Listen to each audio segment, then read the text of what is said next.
Okay, hello YouTube. So we're going to start a new series of videos to go along with all my other thousands of series of videos, but stick with me, hopefully you'll enjoy this one.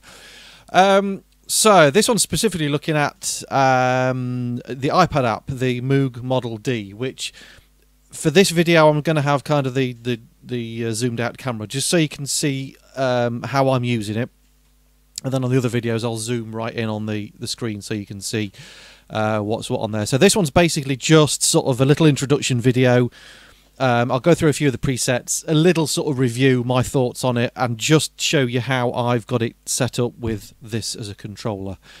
So I mean, I've got a few iPad apps that I actually think are really good. If you've not got £3,000 or £4,000 in the bank to spare to go and buy an original, for example, Moog Model D, $14.99, so 15 quid or $15, I think it's the same price in dollars, is going to basically get you a Model D, which sounds pretty damn good, I think. So yeah, get over the fact it's an iPad, it's not an analog synth. I always say, and you'll have heard me say this on previous videos, that if you get a sound close to it, if somebody's listening to it, they don't particularly care where the sound came from, you know, whether it's from an iPad or an original analog synth. So yeah, if you can get over that, carry on watching. If you can get over the fact I'm calling it Moog and not Moog, because I've always called it Moog, it's probably because I'm British, then we can move forward and watch the rest of the video. If you can't get over that, then turn off now and don't moan about it in the comments. Thank you. Right, so yeah, I've got a few, as I said before, I've got a few iPad apps and I'm kind of a big fan of them. I have got the Moog, the modular one, which I can't remember what it's called for now, the Model 15, which is there, which I like. It's got some awesome sounds on it. I felt it really fiddly to use with the interface on the iPad and plugging and scrolling up and down. And I've kind of been looking at the Behringer Model D analog synth, which is the Behringer recreation of the Moog Model D, which looks pretty cool, but you know, it's getting on for about 300 quid. It's just under 300 quid. So I thought I'm going to give this a try, and I actually really damn impressed with it. It's really sounds really nice. So first thing I'll do is I'll just go through a few of the presets. I'll talk more on this when you can actually see what I'm doing a bit more on the screen. But basically, it comes with a load of presets in different categories. So if we start with the bass presets, I'm not going to go through all of them, but I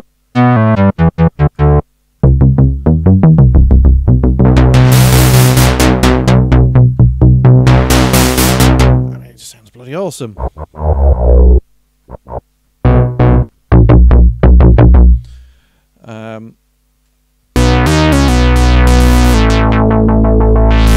Okay, so that's a few of the bass sounds. We've got a few classics which are pretty cool. One called Electric New Man, which is obviously a bit of a nod to the legend that is Gary Newman, because the reason he invented his sound was because he found a Moog synthesizer in the studio, because originally he was like a punky guitar artist, found that, pressed one of the presets on it and it sounded awesome, and the rest, as I say, is history. So that's quite a nice one. There's another one actually which I'll come to in a second. There's one called Keith, which I'm guessing is a nod to Keith Emerson. One called Craft Bass, which is obviously a Kraftwerk kind of bass. This one called Metal Principle, which I'm kind of thinking is the sound that Gary Newman used in the track Metal. So too low. Go octave.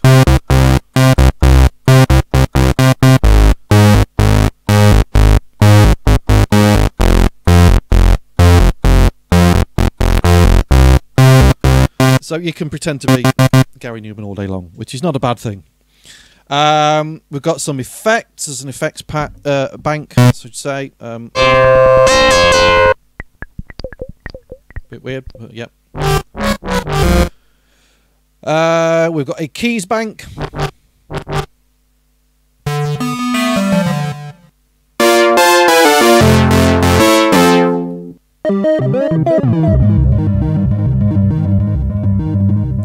We've got a lead bank, which actually one of my favourite ones is this called Brass, which it doesn't get much moogier than that to my ears.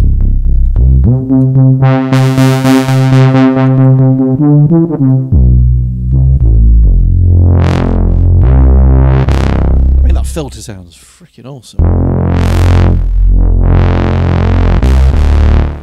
So yeah, if you want to go all Stefan Bodzin, use that preset. If you don't know who Stefan Bodzin is, check him out. He's awesome.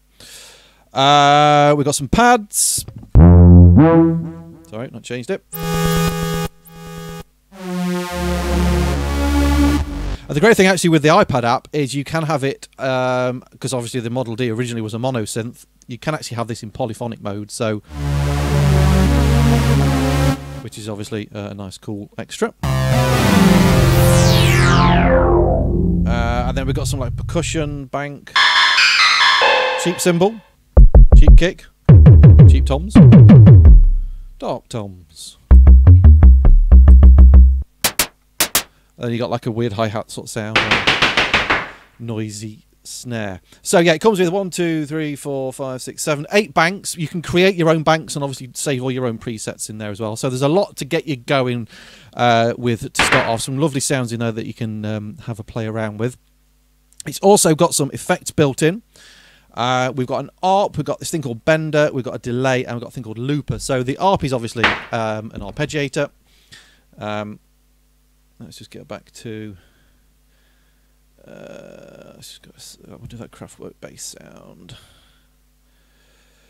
If I can find it. Where's it gone? There. Because you can kind of hear the effect a bit more. So the ARP is obviously straightforward. You click on there to turn it on. And you can change the gate length. And obviously not for that sound because it's not got a long release decay thing on it. We've got this thing called Bender, which is... let's turn that on.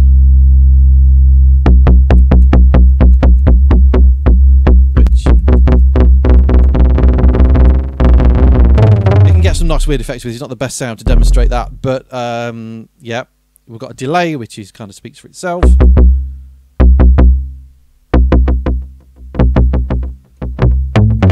Okay, which you can also sync to the tempo as well.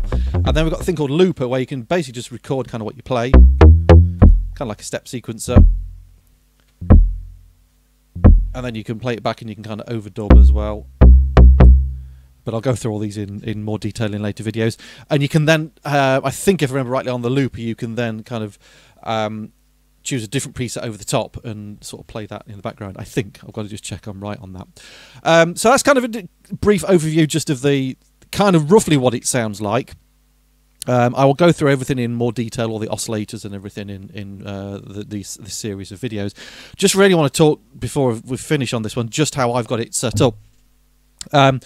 So I'm using, because I've had this Novation launch key for a while and I've not really used it much, and I've also got the launch control thing, and I thought, well, what I'll do is I'm basically just going to map all of this, and this can be my iPad Moog setup, which is dead easy to do. The way I've got it set up is, obviously got the camera connection kit thing here, and let me think how I've got this set up first of all. Just give me one sec. Yeah, okay, I'm back. I can never remember how I got the damn thing set up. Right, so you won't be able to see it, but kind of down here, right, I've got a powered USB hub. So the way I'm kind of working it is, this is going into, if I remember rightly, into the hub, right? So that's kind of the iPad is going into the USB hub. I have actually, at the moment, just got it on the camera connection kit. I've got one of these things as well. Which is a cheap version of the Apple one, which cost me a few quid off Amazon, which actually means you can charge your iPad at the same time as plugging it in as well, which is very useful, which I need to actually use. Then basically what I've got is I've got the USB out from the launch key and also the launch control going into the USB hub, and I've also got a Roland UM1 MIDI interface, which is also going into the USB hub to give it power, and then that is connected to all my other MIDI stuff.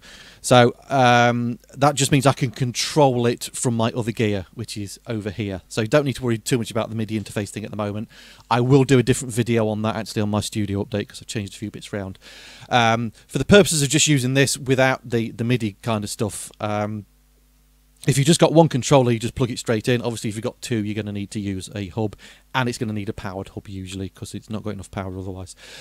So then really all you do is you just choose your MIDI inputs and outputs in here. So I've got all those chosen. And then basically what I've done is I've mapped all of these to the pretty much every control on here. So over here on the sliders, I've got this first one is my filter envelope. The Moog's only got attack, decay and sustain because I do use this with other synths, but I've got attack, decay and sustain on there for the filter envelope. I've got the amp envelope here for the attack, decay and sustain as well. So if I take the sustain right down, you can hear it's not going to make any sound. So if I bring that up, we bring the decay up and so on. So that's, you can't really see these at the moment, but that's moving all these controllers on here. I've mapped these three to the filter, so we've got cutoff, the resonance, which is called filter emphasis on here, and the envelope.